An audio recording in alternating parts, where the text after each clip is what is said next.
what is the deal with Justin Fields in Chicago? Are they, if these shadows remain unchanged, right, and they're picking first, they keep Fields and build around him, or do they take a quarterback up there? I know I'm going to get yelled at, but you got to take the quarterback. You got to move on from Justin Fields. And it's not because Justin Fields isn't good, but he's not consistent. He's been good in times like what we saw from him last week is exciting. But the thing about Justin Fields that it could be him, it could be the team, it could be the coaching staff, but every play looks like a fire drill. And sometimes it turns out to be an amazing result, but sometimes it turns out to be a disaster. And it never feels like he's comfortable in this offense. And again, it's not to put it all on him. I'm sure there are reasons why the offense is not as developed that aren't his fault. But the facts are the facts. And I think it's time to turn over the page and start with someone new, restart that rookie clock, maybe even look at some new leadership there. But I don't think that they're going to make it work with Fields. Well, Nick, you're right. I completely disagree with you. There you go. The question is, what is the Bears' record right now?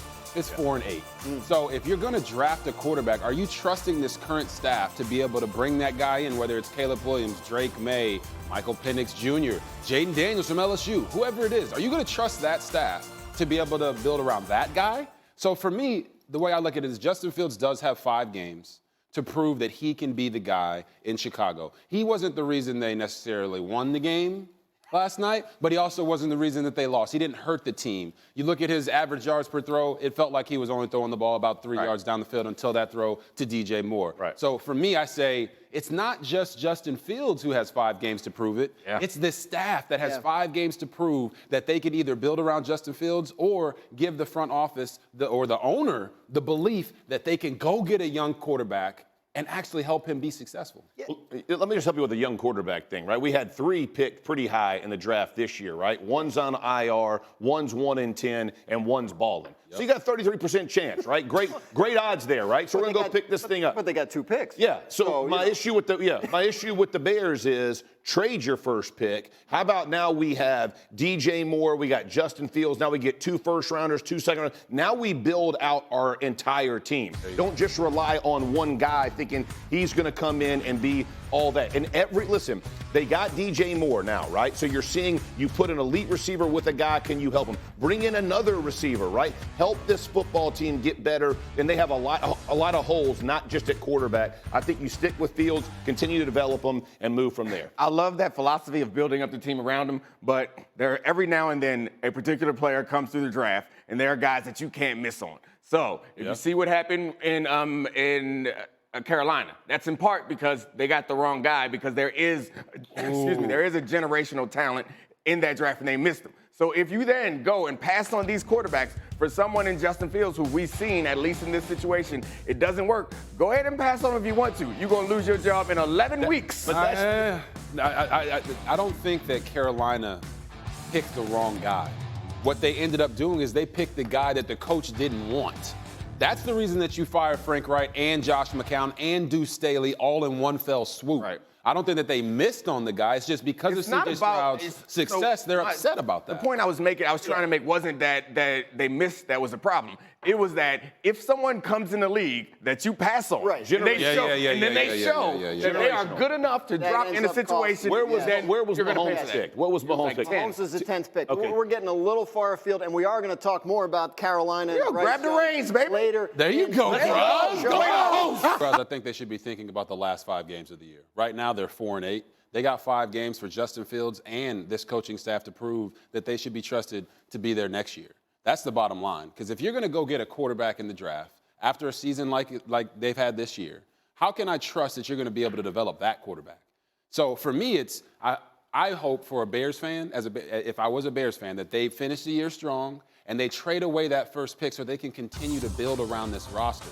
If you go get a guy like Caleb Williams, Drake May, Jaden Daniels, all these guys that are going to be at the top of the draft pick, of the draft board, it's not going to help if they don't have a team that they can succeed with. You saw the trade with Montez Sweat to get them some pass rushing ability, but I wouldn't trust this coaching staff right now to build around a new young quarterback. And then what you're going to end up doing is fire that coaching staff in a year or 2 years and have to rebuild again around a young quarterback. The Bears cannot be a self-fulfilling prophecy. They can't continue to repeat the same mistakes. And Justin Fields has shown us over the past 2 weeks that he is capable, more than capable, they got to get more out of him in the last 5.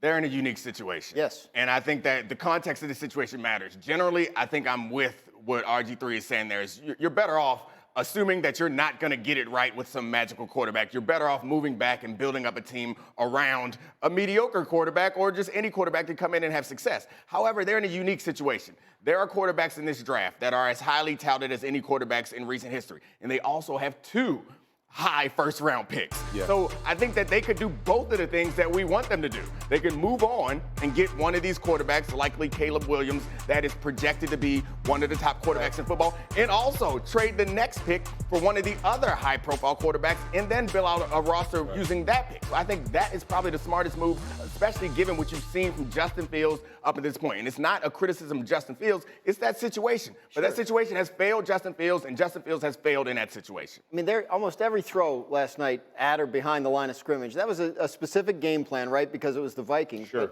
But does it tell you that maybe they aren't all the way sold on him? Well, yeah, I mean, listen, he's missed a bunch of games this season again. I'm sure from their perspective, they're just trying, they're trying to find ways to win, limit the exposure of Justin Fields. But as Robert was talking about, you got 5 more games to see him.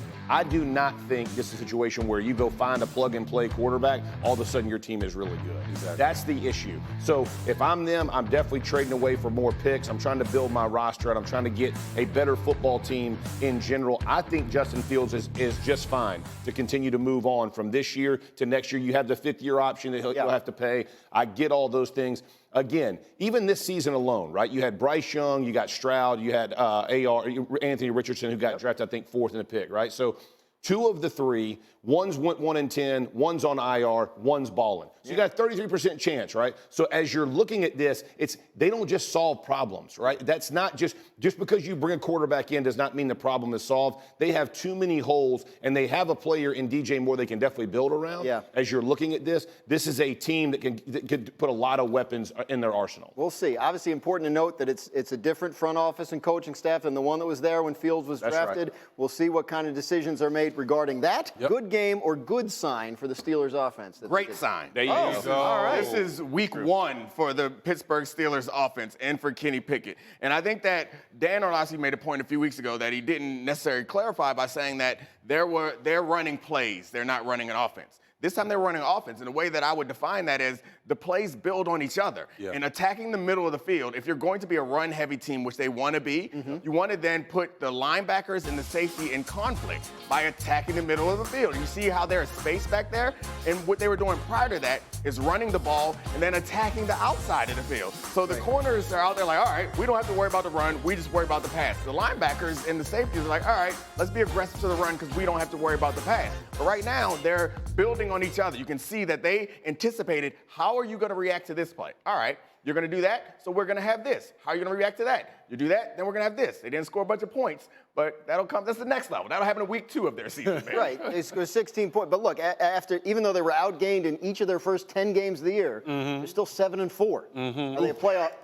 Are they a playoff team? Yeah, this is a playoff team. The fact that they're 7-4 and haven't been to the red zone more than 4 times, or at least 4 times, more than once this year, they just did that. Now, they were 1 for 4 in this game, and that's why it was so close. Well, they're not used to being there. And of course, they want to increase that ability, but for them to do that for the first time or the second time, let alone this year, is incredible. And when I look at Kenny Pickett, you talk about building an offense and running plays versus running an offense. This guy coming out of college threw more touchdown passes than Dan Marino ever.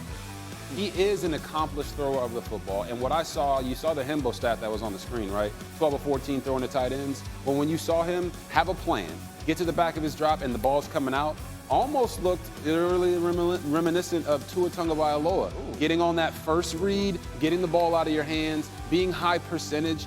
They have to believe that Kenny Pickett can do that. I think he showed you his connection with Pat Freiermuth in this game, and he's going to continue to get better. Don't lose faith in Kenny Pickett quite yet, now that they have an offensive coordinator that's going to get them in rhythm. Couple things. Great sign. I fully agree, and I agree with what both guys are saying. The issue for the Steelers is they are running the ball really well, like 5.6 yards a carry in the last 4 games, which opens up a lot in the back end. However, defenses will see now what they want to do, and they will adjust as well. So there's going to have to be some Pickens makes plays, right? Najee Harris lit it up. He played well. But Deontay Johnson, Pickens, these guys are going to have explosive plays. to complete it because 16 points ain't going to get it done once you hit the playoffs, right? And this will be a playoff team. This might, and I honestly, might be an 11-win team.